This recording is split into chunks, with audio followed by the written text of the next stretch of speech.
Hello, Matt. Hey Eric, good to see you. It's very good to see you. Before we start, I needed to tell you how profoundly grateful I am for fellow travelers. Oh, We didn't get to speak during that press run. I talked to Jonathan, but I had to tell you how incredible that work was. thank you so much. It was an honor to get to be a part of. I'm so grateful we were able to make that project and that I got to be a part of it the way I did. And Yeah, I don't know that it would happen today. So I think we were very lucky to sneak in at a time and get with a network that put their money where their mouth was and really believed in the show and let us run with it. I'm forever grateful for that experience. absolutely. And I love that we're now on this other end of a gay spectrum here with Yeah. this fantastic comedy. And since you had been on Will and Grace, was there an ease in working with David and Max and James? I think as much ease as you can feel in this particular medium, which moves very fast and churns out material very quickly, and where the sands are always shifting beneath your feet. It's about as dreamy of a creative team as you could ever hope to work with. And we Yeah. did have such a great experience together on Will and Grace, and so I had a sense of their rhythms and how they like to work and what it was like, not only in the rehearsal process but also on the taping night, which can be its own very special experience. Yeah.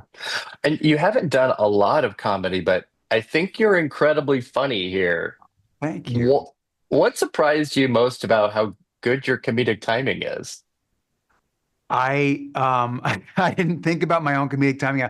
Honestly, I was just with this extraordinary group of actors, all of whom are iconic in their own right, and I was watching it and learning from them on a daily basis. And yeah, I was with these people who were so generous of spirit, who would share their wisdom with me and offer me insight and let me play and throw ideas against the wall and let me fail in front of them and still be there to catch me when I fell.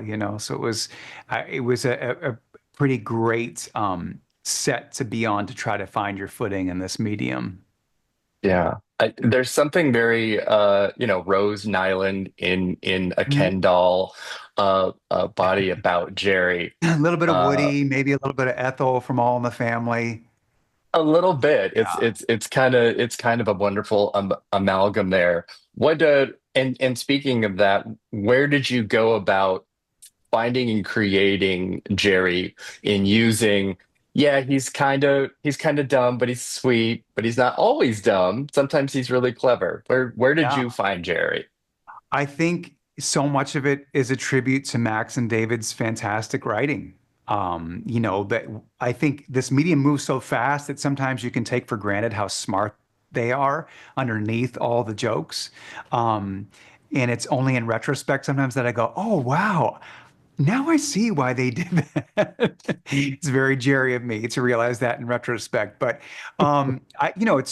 you start building the character the same way you do in a drama, and that's with the given circumstances. And so much of who he is makes sense. He was raised in a Mormon household. Family was always of the utmost importance to him. He wanted it so badly that he was even willing to forsake a part of himself to try to recreate it, which is why he has his beautiful daughter. And Yeah. so to have finally found a family that sees him and validates him in his most authentic and the most authentic version of himself is obviously massively appealing to him. And to come together over a funeral and the death of a loved one, which is a time when we're all mourning and vulnerable and really introspective and wondering what the future holds for all of us.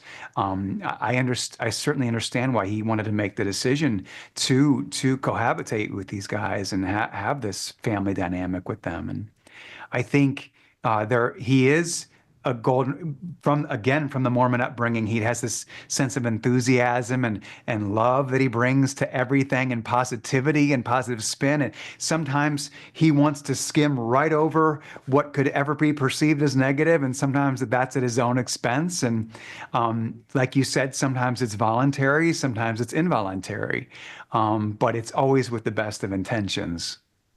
It is because that enthusiasm breaks through the cynical shell that kind of is around him, and it's Yes. what makes for such a great ensemble. We all need a friend like Jerry, you know, Exactly. who, no matter Exactly. what the circumstance is going to bring a positive spin to it. Because we all can become cynical at times, especially in this day and age. So to get to Yes. come to work and play a character who was so open-hearted at a time that feels like the walls are crumbling all around us was Yeah. a real gift.